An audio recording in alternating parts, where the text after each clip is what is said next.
Well, I'm excited to have Gary Runn with us. I took one of Gary's courses, workshops on, it's based on the Strength Finders. It's called Core Clarity, and it told me a lot about my personality. And so since I took that workshop, I've been wanting to have him back.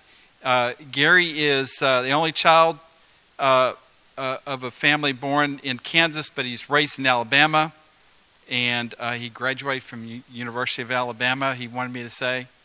But he's lived in Oklahoma, Tennessee, Texas, Florence. He's got a BS in finance and an MBA, as well as a graduated with honors from Trinity Evangelical Divinity School with a Master's of Divinity. He's currently working on a doctorate in servant leadership and organizational effectiveness. And he and his wife, Carrie, have a daughter, Courtney, who's at the University of Texas, and Davis is at Lake Travis. And Gary currently serves as Executive Director of Strategic Initiatives for Crew, a Christian nonprofit based on full flourishing of cities. So, Gary, excited to have you come visit and talk. Thank you.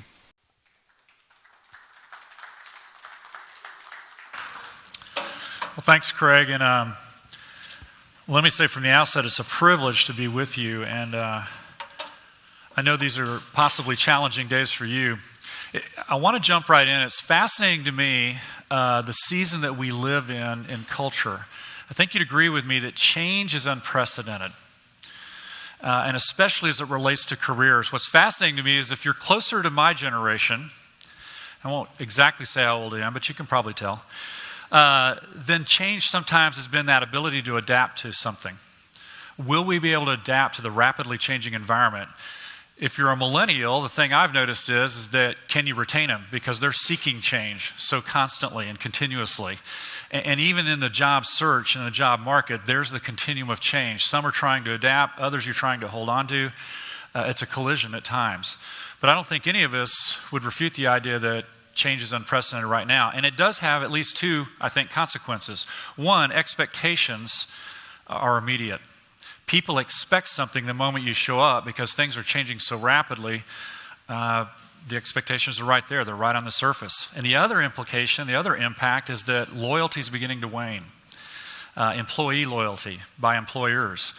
And so retaining people, holding on to people, valuing sometimes their longevity or valuing their history or experience is not nearly as important as it used to be. And so we're experiencing all those things in this information age, in this rapid change that's going on in our culture. And therefore what I hope to do in a few minutes this morning is I want to do a couple of things. One, I want to try and normalize change. That may be challenging if you're like me. The other thing is I want to elevate leadership. And I don't know where you stand today or in your own mind, do you consider yourself to be a leader? So many times we have unusual thoughts about what leadership really is and who a leader is. And yet I want to affirm to you that I would make the case, I would argue that everyone in here is a leader. And so I want to make that important today and elevate, especially self-leadership, as you can see on the screen. I don't know if there's ever been a season where self-leadership is more important than right now in the 21st century in light of all this change that we've just discussed. There's a greater emphasis today, a greater need, necessity for us to be self-leaders than ever before. And so what does that mean? What does that look like? How do we approach that? Those are some of the things I'm going to kind of cover pretty quickly. And I would say don't try and, there'll be a lot of points. We're going to go through a lot of slides in a pretty quick fashion. I wouldn't say so much try and catch the details as try and catch the themes of what I'm going to present. And I hope as I repeat a few things that you'll walk away with 2 or 3 specific things of what all this really means. Craig mentioned that I work for a Christian nonprofit organization. I have for a number of years. My journey of self-leadership, the door was cracked years ago that actually when I was joining this entity, I had gone to graduate school, I'd worked in retail for a period of time, and then I chose to work for this nonprofit. And when we showed up for our initial training, it was in Southern California where our headquarters was at that time. And the joke was, as you went through this initial training, is that you could get one of two things in your inbox. Either you got a blue slip, which was an HR appointment they needed to have with you, or a pink slip, which doesn't sound like it has the old connotations of getting fired immediately. But what it did indicate is that you were going to see a counselor. So everybody joked, like, do you want HR or do you want counseling? I'd prefer neither one. Let's just kind of go through this thing smoothly. Well, day 2, I got a pink slip. Means I needed to see the counselor. And I thought, great, what in the world does that mean? They think I'm insane. Do they think, am I mentally imbalanced? What's the problem here?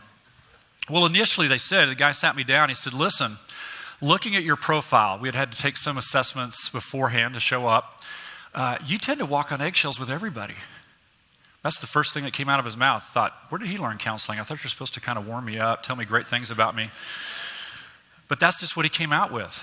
And, as soon as he said it, I agreed. It's almost like I'd kind of been uncovered.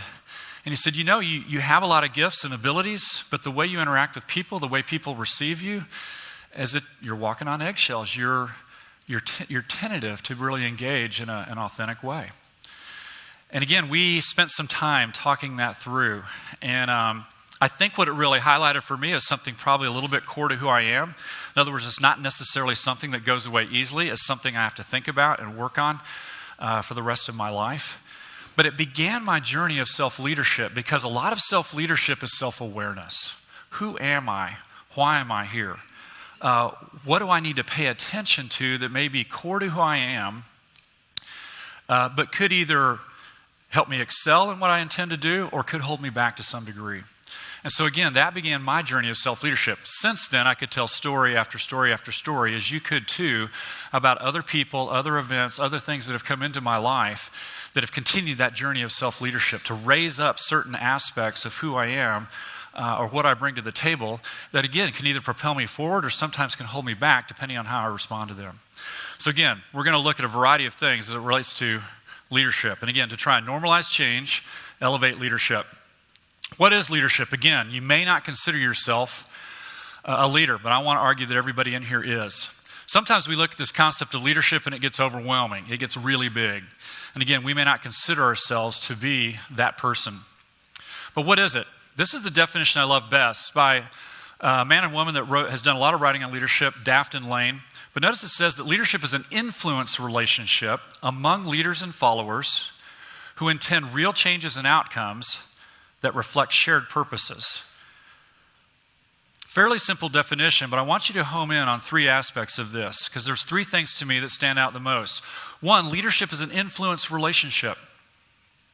At the end of the day, leadership is really about influence. But notice this influence with a couple of things in mind. 1 is change. If change isn't needed, then leadership isn't necessary. Leadership is about change in some way, shape, or form. But it's also not change for change's sake. It's change towards a certain direction. It's change with a purpose. These things I think are really important to hold on to. So if you get anything else out of this definition or nothing else out of this, hold on to these 3 pieces. It's influence, it's about change, but it's change with direction, it's change towards a purpose. So again, the heart of leadership is the influence relationship. It's primarily about influence.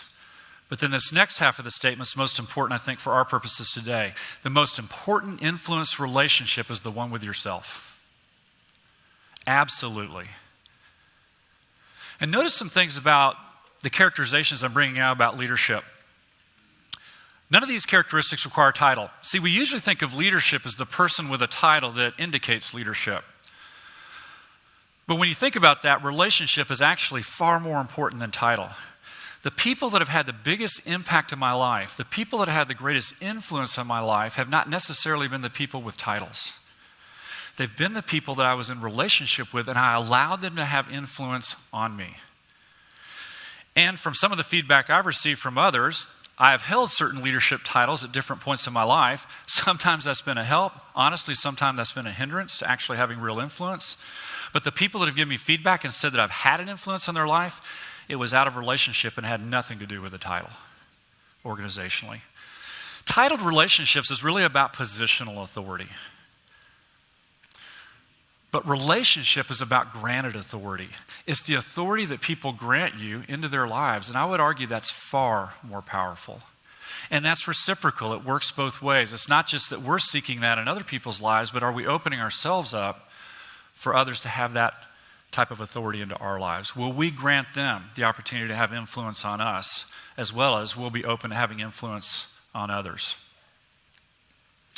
So, you are a leader. Because you are people of influence and because you have influence of a number of relationships around you, then you have an opportunity to actually steward your leadership, to steward your influence. And therefore, all good leadership begins with a leader. And here's the primary question I want you to consider today. Have you actually given yourself permission to seek purposeful change in a meaningful direction? One of the things that I often realize with myself and with others is we actually don't give ourselves permission to lead. We don't give ourselves permission to have influence on others. And many times, as odd as it sounds, we don't give ourselves permission to have influence on ourselves. To actually seek change that may be necessary in a very purposeful direction to go where we need to go. And it sounds odd, but I think we actually have to give ourselves psychological permission to go there. Sometimes we sit back and wait for others to give us that permission. And what I'm trying to encourage you with today is give yourself that permission.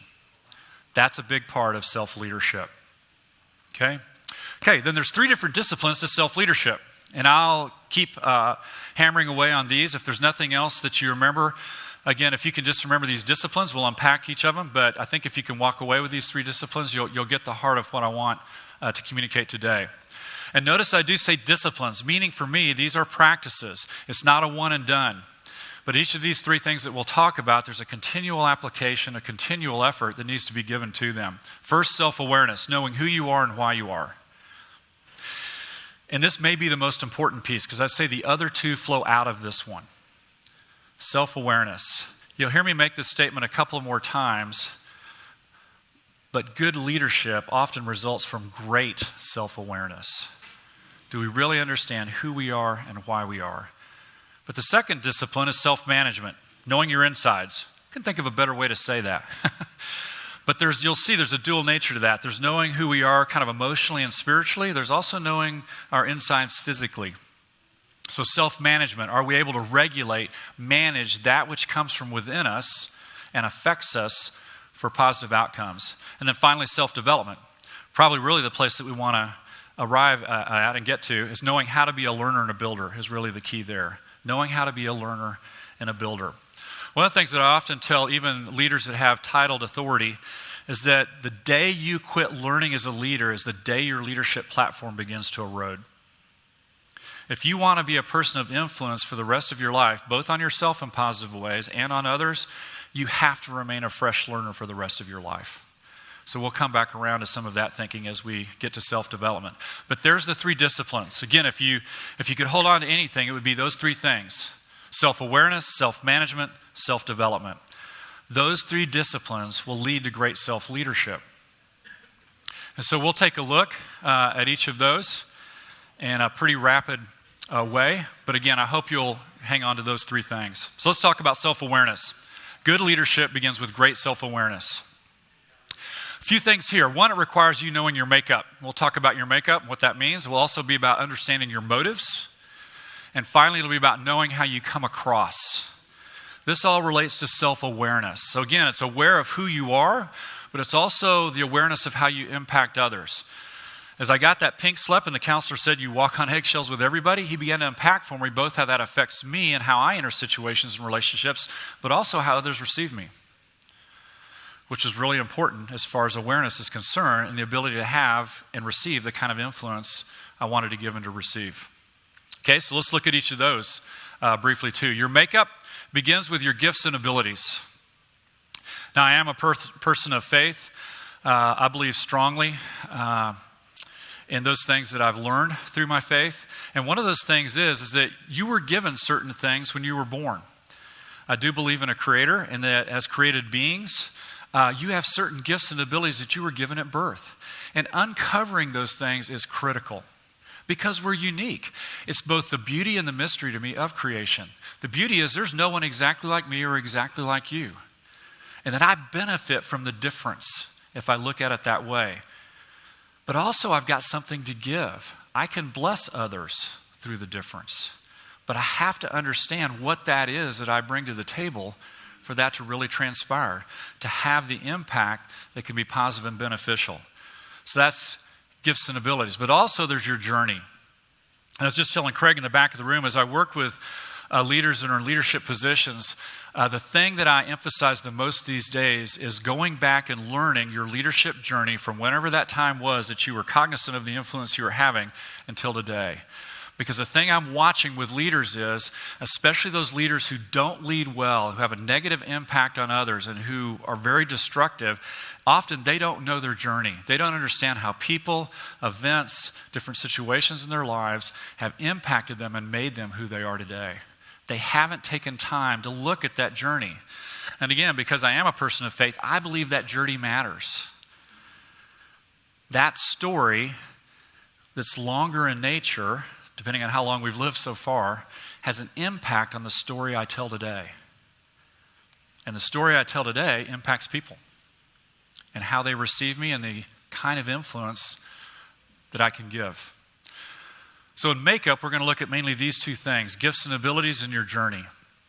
And there's going to be some things, as I understand from job seekers, that are really going to aid you in this quest. I know you're going to be going through the Myers-Briggs assessment that will very much begin to see who you are and what you bring to the table, some of those created aspects of who you are. But also there's going to be a piece where you get a chance to talk about your journey. And I believe it's going to be centered on the theme of fulfillment. And so it's going to be a pathway to begin to help you look back to understand how you got to where you are today, and maybe some aspects that have impacted you negatively and need to be considered in one way, but also aspects of things that happen that are very positive and need to be considered in another way. So again, your gifts and abilities are your God-given talents, but also your temperament and personality. And especially Myers-Briggs will get at this second aspect of your temperament and personality, which will uncover a lot of who you are, and I believe who you were designed to be. And are you allowing that to come forth? And are you really leveraging that, especially in your case, into the job market? That you know who you are and what you're bringing to the table when you seek employment or change. Your journey, again, we've talked about this for the most part, but it begins with two or three things. One are formative events and people. You know, for me, it's been a fascinating journey. Two things have greatly impacted me, more than that, but related to my family. One, I'm an only child. My mother had a few miscarriages before I was born, so I know there were some siblings potentially that were out there, but that didn't happen. And so I grew up an only child. That shaped me in a particular way. Another aspect of my family life that shaped me was my senior year in high school is when my parents separated for almost a year. They never divorced. They actually came back together. But as an only child, that was an incredibly difficult season to go through your senior year and then transition into college, because around that separation, there was a lot of anger, there was a lot of turmoil, there were a lot of things that were unsettled in my family life. It impacted me. It impacted me how I approached people. And then Craig mentioned just a few years ago, my family and I lived in Florence, Italy for 5 years. I'll talk more about our time in Italy in a few minutes. But our first year into living in Italy, both my parents passed away 4 months apart. And it was an interesting thing to come back from the U.S., to go back to Italy and to keep with my job, but to realize and to hit me in kind of a profound way, all of a sudden I recognize I'm now an orphan. That's the reality. Those things impact you along the way. And again, they have the potential to impact you for great good. Sometimes they can impact you negatively, depending on how you respond. But those are formative events. There are formative people. I think back to what little sports life I had, which kind of existed in high school. I played basketball just enough to letter, barely. But the coaches I had a great impact on me. There were some coaches that gave me great confidence, kind of a can-do spirit. There were others that were a little bit more the style of kind of berating you, beating you down into submission. Not so much the can-do spirit. But there's people like that enter into our life or leave our lives that have an impact along the way. Successes and failures, same thing along our journey. Can we note those and embrace those and look at them with a sense of reality? And then key turning points. All of these things, I think, matter as you look back at your life journey, because they really do impact who you are today and how you approach life, how you approach even this current season of maybe seeking new employment or fresh employment. So again, I believe the Job Seekers program will help you to investigate some of these things. Embrace it. Take some time with it. Don't try and rush through it. I think it's important to tell others about your story. A story that never gets communicated sometimes never has its full impact. And so we think about it, but I think it's also good to hear and to receive other people's stories. I've been impacted by many people's stories, and as I hear other stories, it reveals more things about my story. I think narrative matters, and we'll talk again a little bit more about that at the very end. Okay, motives. This is another aspect of who we are. And primarily this relates to your character. And when we talk about character, here's what we're really thinking of. Who you are on the inside. It's always interesting to me that character always becomes a hot topic in a political season like we're in right now with the 2016 elections coming up. What's always interesting to me as a republic and as a group of people, as Americans, is that we all expect great character in our leaders. Matter of fact, we demand it. We don't always turn the mirror on ourselves and expect the same things of ourselves. But we expect our leaders to show great character. So, the flap about Ted Cruz this past week, that he launched this commercial about the political campaign, but potentially, I guess, one of the female actresses in that commercial had also been involved in some soft porn productions. They had immediately pulled the ad, and there was immediately an attack on Ted Cruz's character. Who is this guy? Is he vetting these actors as well as he'll and lead the country? And all of a sudden, character becomes at a high level. Again, sometimes we're not turning that mirror on ourselves and asking the same questions. But it matters. Who we are on the inside comes out. Character has been defined this way: mental and moral qualities that distinguish you as an individual. It is the mental and it is the moral. It's how we think about things. It's how we do things. Morality does matter. And again, sometimes we hold other people to a higher standard than we hold ourselves. Character always shows up in our responses. If you want to determine what your character is like or where it's at, look at the response you have to things. And listen, sometimes character shows up even more powerfully in response to success than it does failure. Sometimes where our mettle is really tested is when we actually succeed. Who are we then? How do we portray ourselves then? How do people receive us then? Do they receive us as really prideful? But failure or circumstances outside our control certainly, again, reveal character because of how we respond to character. Okay? Knowing how you come across, another aspect of self-awareness.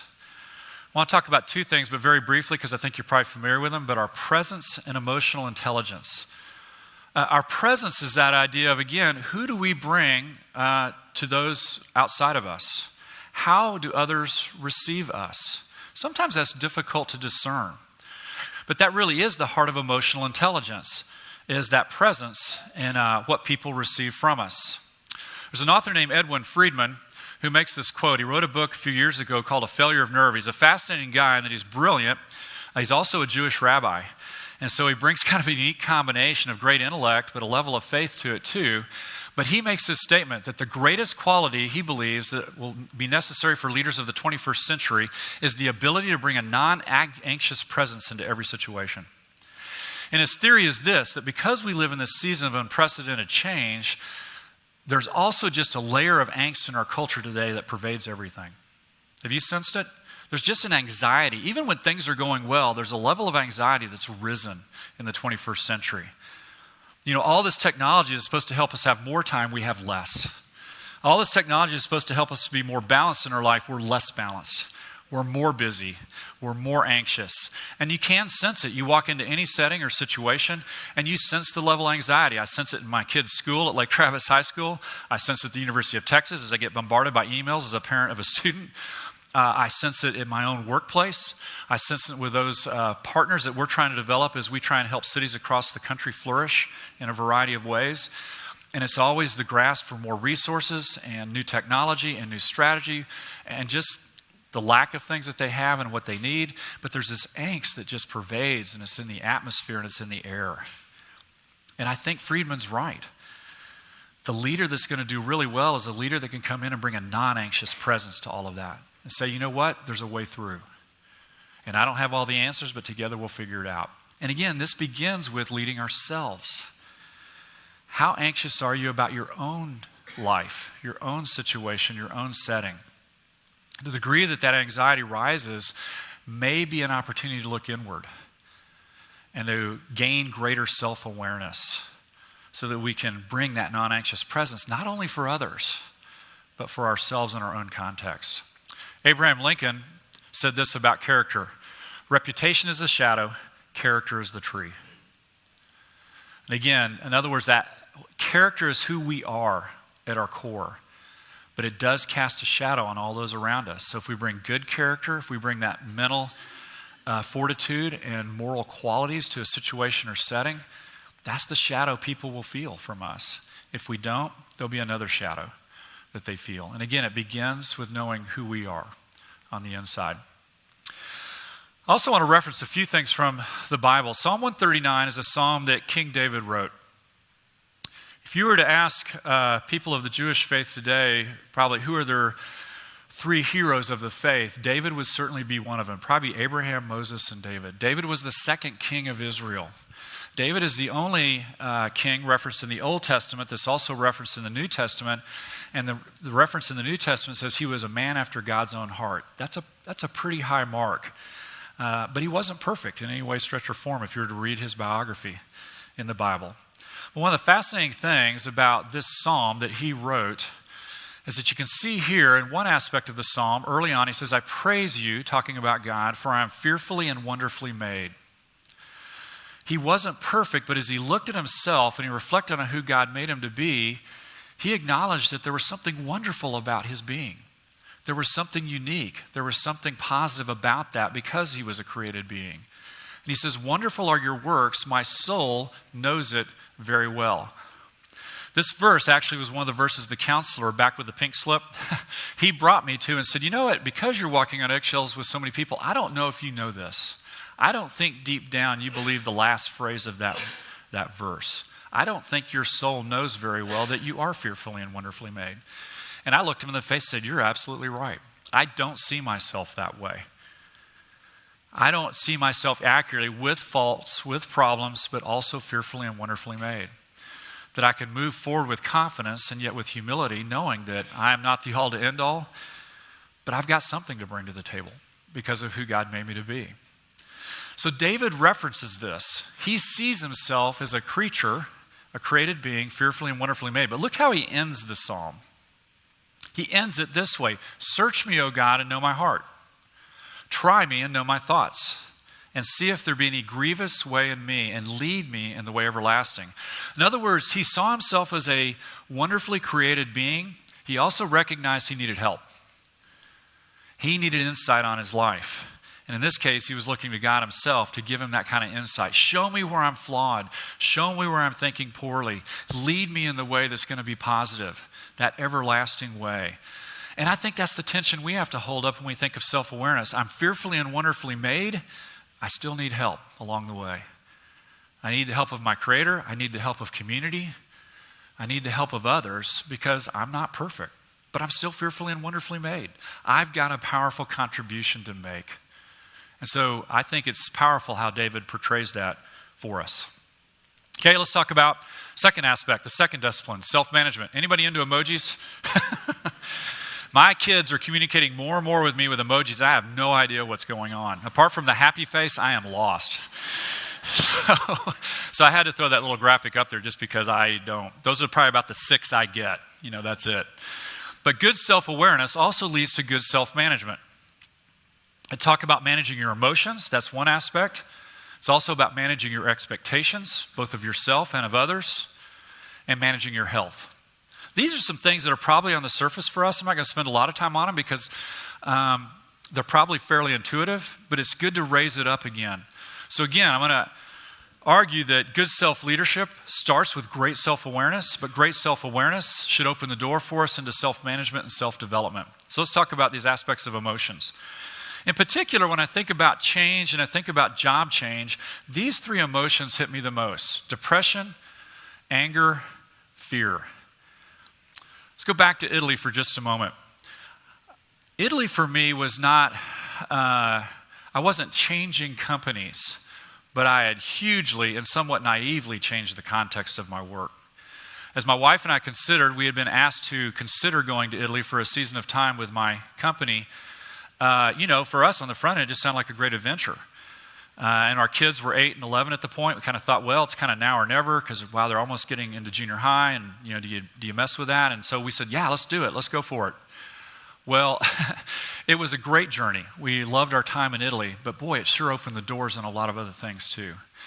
And some of the aspects revolve around this. Because remember I told you in year 1, both my parents passed away 4 months apart. Matter of fact, 3 weeks after we landed in Florence, Italy, my dad called me and told me I just found out I have throat and lung cancer. So that was 3 weeks after we showed up. So that was the beginning of a little bit of angst beginning to rise. And then somehow, naively, even though I was a later stage of my life, I didn't really anticipate the cross-cultural changes and how they would impact me. I had visited Italy before. I'd been to other parts of Europe. I thought, it's not that different than America. This is going to be fairly easy. They speak a lot of English. I'll try and learn Italian as best I can. How hard can it be? The food's awesome. Things I think about. But wow, it's a different culture. And all of a sudden you're embedded there and you live there and the language has a far greater impact on you than you realize. And I was given a task to do a lot of different things that our nonprofit was attempting to do, which meant not only engaging Italians, but those from outside the country that were immigrants, trying to help them. All of a sudden I faced a very socialistic country with a lot of bureaucracy. And I spent hours and hours just trying to legitimize my place in the country and being able to stay longer than 90 days, which was the tourist visa. All these things began to pile up. And all of this began to hit all at one time. Let's talk about a little bit what each of these emotions can look like. Depression is a natural response to loss. It's the natural response to loss. And what I realized in Italy, not only I lost my parents in one season and was dealing with that, but I'd lost my knownness. Does that make sense? I don't think that's a word. But in this context, the U.S., and actually I'd moved from Austin to Florence, I was known to some degree in certain circles in Austin. Nobody knew me and nobody cared in Florence, Italy. I didn't have a platform. I didn't have a standing. And I didn't realize what that loss of knownness would be like, but it actually had a pretty big impact on me. There were days, literally, I would tell people, I just feel like there's a cloud over me and I can't get it lifted. I need your help because I can't figure it out. And I had to lean into community in those days. But it can show up this way, confused thinking. It can show up in loss of interest in work or hobbies. It can show up in just inertia. You can't get started again. Sleep patterns begin to shift, and sometimes there's just a sense of guilt. And all that hit me in that season of Italy because of all the loss that I was experiencing but hadn't anticipated. Well, anger can come along for the ride. We could define anger this way. It's the natural response of readiness, catch that word, caused by hurt, fear, or frustration. In other words, there's a readiness to act out. Anger often exposes itself. It's a response to something. And I was hurt about my parents' loss. I was hurt about some of the ways I felt like I was being beat up in the Italian culture. And it began to show up. Matter of fact, my wife took note of it, obviously much quicker than I ever did. And she said, listen, if you're going to explode and if you're just going to yell, then I'd prefer you take the car and go out onto the Italian highways and yell out there. Literally I did that for a season. Like, I'm feeling anger, I'm getting in the car. And I just go out on the autostrada, their interstate, and just yell. And I had plenty of things I could yell at out there. Italian drivers, other things. Not my driving, of course. But it was the recognition that even my wife saw, this isn't good.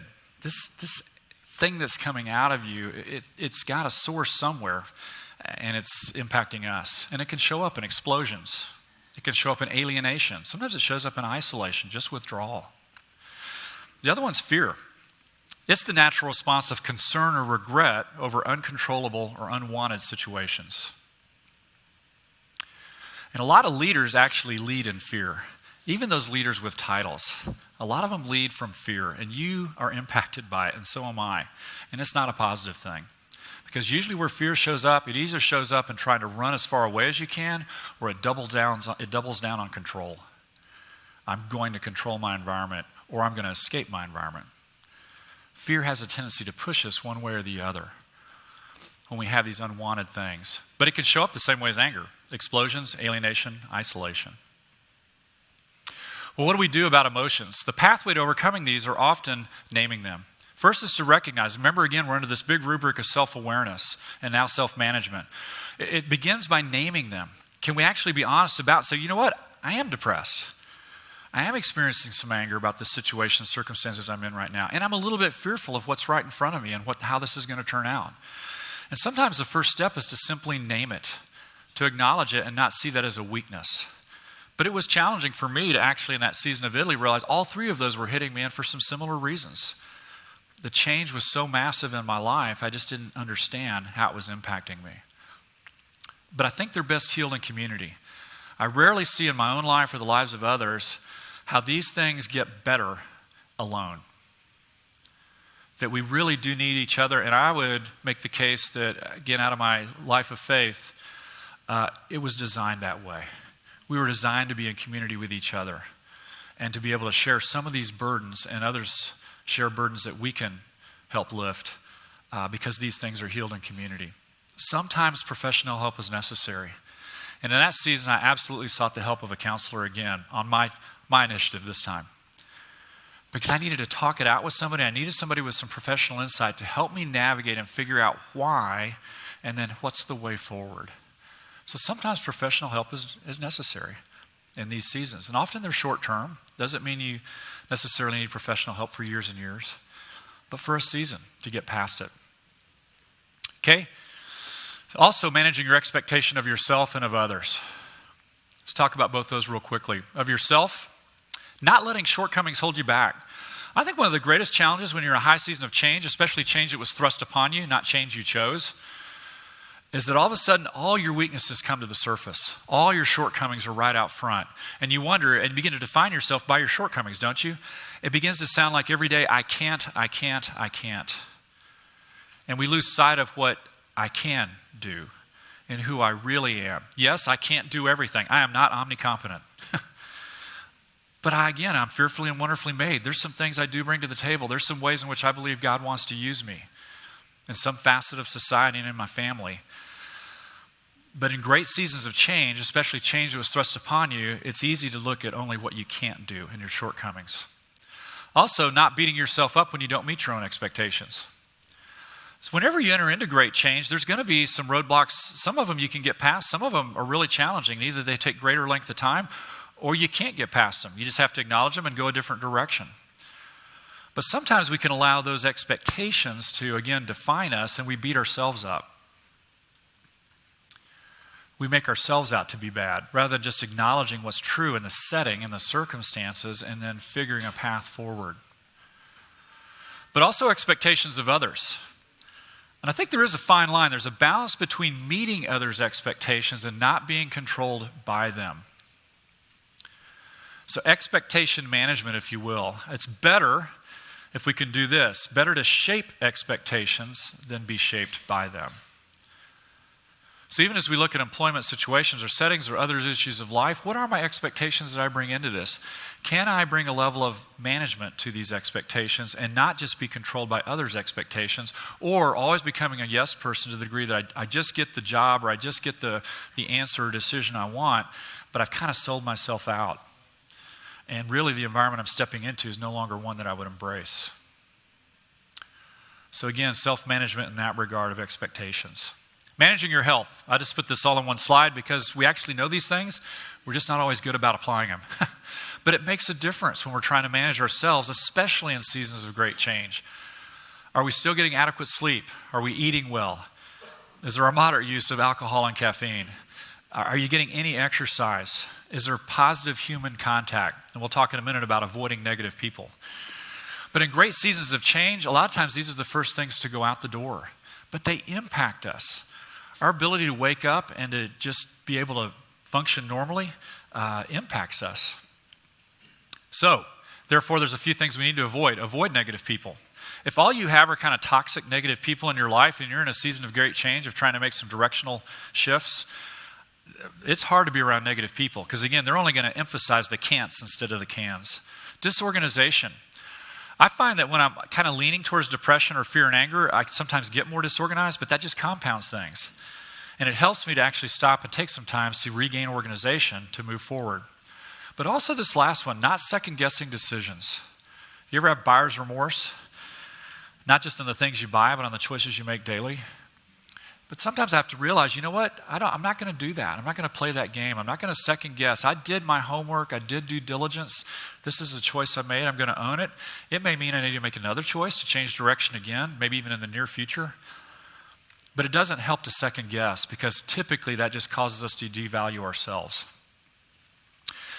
The writer of the Proverbs in the Bible says this: a person without self-control is like a city broken into and left without walls. What this means is any city in the ancient Near East that didn't have the city walls was a city open to being overthrown, and it meant it was a city that was going to be destroyed. The walls were everything for the city's protection. And the writer's making the analogy that self-control is like that for us, that ability to manage ourselves and pay attention to some of those things, even in great change, seasons of great change. If we don't do that, we're opening ourselves up to destruction. We're opening ourselves up to even greater harm.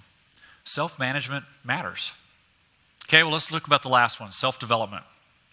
Good self-awareness also leads to good self-development. So again, I've said that good leadership is launched out there by great self-awareness. And I've talked about self-management and self-development really flowing out of that awareness. So this is the last one. How do we develop ourselves? Well, there's at least 5 things. There's unlearning, there's lifelong learning, there's building on who you are, there's avoiding burnout, and there's overcoming failure. So 5 things I think to pay attention to in self-development. And again, we'll hit these pretty fast, because I think a lot of what Craig has in store for you and through the Job Seekers Project will address a number of these. Okay, unlearning. It's a quote by a man named Reggie McNeil, who writes a lot on leadership. It says, a leader must be willing to put yesterday's ideas, attitudes, and approaches under the knife of new insights and new challenges. In other words, sometimes to make the purposeful change that we have to make and to have the right influence on our own lives so that we have a proper influence on others, is that we actually have to unlearn some things. We have to unlearn some patterns. We have to unlearn some even maybe consequences of previous choices. And sometimes the unlearning is as important as the fresh learning. And that's where that leadership journey will help you, because as you look back, you think, oh yeah, why have I let that event so define me and change how I approach everything in life? That I respond to things differently because of that event. That event wasn't as big a deal as I thought looking back now and 10 years removed. I'm not going to be defined by that event anymore. And sometimes that journey will help us track back to those seminal moments where we have to unlearn something. But also lifelong learning, and I've already mentioned this. Really encourage you to make a commitment to this, that you never stop learning. Even whatever retirement means to you out in the future, still remain a learner. Be a fresh learner, because it'll keep you fresh and it'll keep you humble. And I think it goes back to what we read about King David. Lord, I'm fearfully and wonderfully made. Search me, know me, keep me away from those anxious types of thoughts. Lead me. It's that kind of self-efficacy that propels you forward, but in such a humble way that you can continue to interact well with others and have a great influence on yourself and great influence on others. You remain humble. Building on who you are. I want to make sure that you hear some questions for each of these, because I think they're important. And again, I think some of this will come out when you do the Myers-Briggs inventory. But a sense of accomplishment. In other words, how do you build on who you are?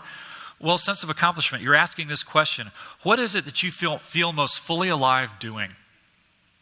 Have you ever really thought about that? When do you most feel fully alive? When are you most excited and passionate about a certain activity that you get to engage in, where you're making a difference? You're making a significant contribution. Looking at that and seeing, what is that? What are the elements of that? What characterizes that? But also, glimpses of excellence. The question here is, or the statement, look for sparks of talent that point to underdeveloped strengths. In other words, there's times where people just say, wow, you did a great job with that. Well, don't just take that as a passing comment or slough it off. Take some time to explore that. Say, okay, what made that so powerful? What were the elements, again, that allowed me to show up with all of who I am in an excellent way, and people were impacted in a positive way? That might point you to something that needs to be further developed. Another one, quick learning. What I mean is this. We typically learn most quickly about those things we're good at.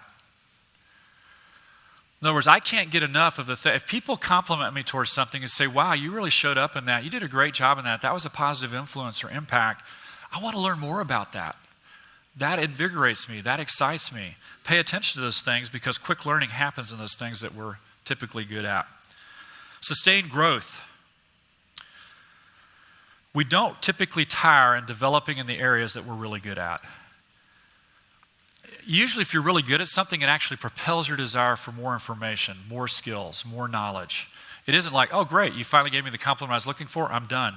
I don't need to develop any more in that skill. No, typically it propels us. It motivates us to get even better. And then finally, feedback. What do people tell you you're good at? Where do you get affirmation or confirmation? These are things I think to pay attention to in seasons of great change. Avoiding burnout. Well, here's what I'm talking about when I mean burnout. If our strengths and our personality traits aren't being fully utilized, at least a majority of the time, it's probably never going to be true 100% of the time, but many people will tell you in the career world that if it's at least not 60% or greater, you probably will burn out. In other words, you're not tapping into who you really are, by design, who God made you to be. If we don't get to use them, then we court burnout. If we're constantly in a field, constantly in an environment where we're not tapping into who we were made to be, it's going to be a slow death. Overcoming failure. And I'm going to give you 8 things here. This is a quick one. But there's a lot of times we get to seasons of change and they're thrust upon us because we failed. I remember when a job was taken away from me, and essentially my bosses told me, you failed in this environment, you can't do it anymore. It wasn't a change of company, but it was a huge change of role. And with it was, for me, a loss of kind of status and influence that I wasn't anticipating. I didn't see it coming. Well, I had to kind of investigate that after I got over my depression, fear, and anger. And it began with some of these things. One, admit the mistake. Where had I actually messed up in this situation? They weren't completely wrong. I didn't think they were completely right, but they certainly weren't completely wrong. What did I need to own? Where did I need to accept responsibility there for? Where did I need to make restitution? Because I was actually still in the same company, going to have some of these same relationships. Where did I need to actually mend some fences along the way?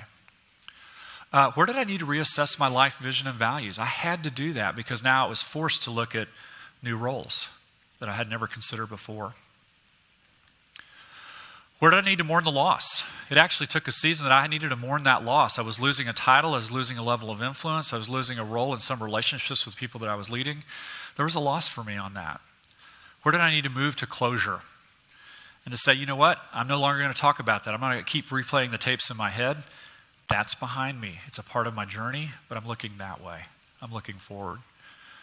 So accept new direction and establish new behaviors and accountabilities so that I can move forward. And again, a lot of times this takes other people. It's hard to move forward alone. And it's probably not just your spouse, but it could be others in community that help you do that. Okay, well, let me end with this. And that was a lot to throw at you. But if nothing else, don't forget that I think you are a leader because you have influenced relationships. And the greatest influenced relationship is with yourself. Good self-leadership begins with great self-awareness. But great self-awareness will lead to good self-management and intentionality about self-development.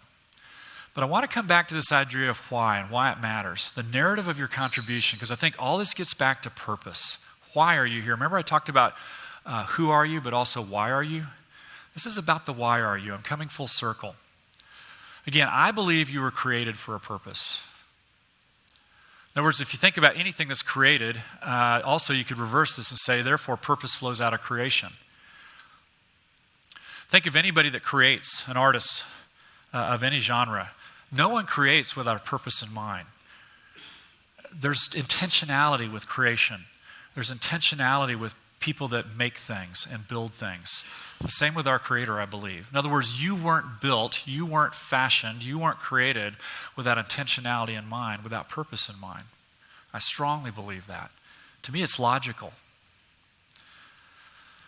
But then go on to think about this in the scriptures, the very first verse of the Bible, Genesis 1:1, it says, in the beginning, God created.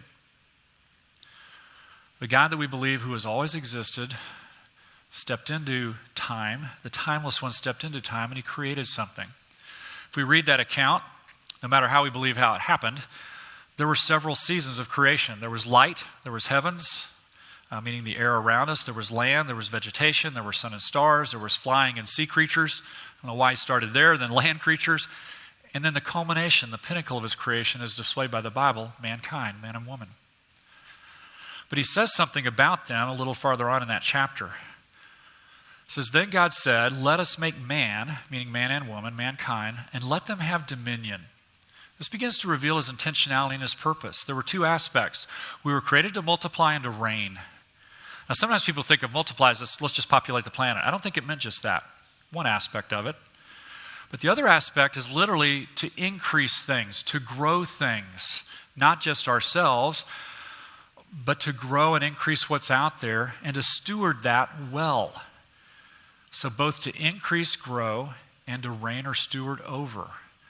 There's the beginnings of intentionality, the beginnings of purpose. Purpose speaks to why something is done. It's the why. Purpose speaks to the aim and the intention. You were created for a purpose that you might make your best contribution for flourishing. And flourishing is an interesting word, but literally in a dictionary definition, it has some of these other thoughts in it. Flourishing does lead to increase. Flourishing leads to purposefulness. Flourishing, if you look it up in Merriam-Webster, actually has the word in the dictionary definition also, influence, which is where we started. What is leadership about? It's an influence relationship. Flourishing includes the idea of influence, good influence upon others. So growth, increase, influence, that's a part of flourishing. I think that's a part of every one of our created purpose, why we exist. And we're to bring the unique contribution that we can bring. So if there really is a grand meta-narrative, if there is a storyline to all of this of why we're here in the universe, then your story matters. Because our story connects to the grander story. Our small story connects to the big story. And it means our story gets to make a contribution to the big story. Our story matters. So I hope you'll really embrace every bit of this process of what job seekers will do. I hope that it'll lead you to a great path of self-leadership. And it's been a privilege to be with you. Thanks.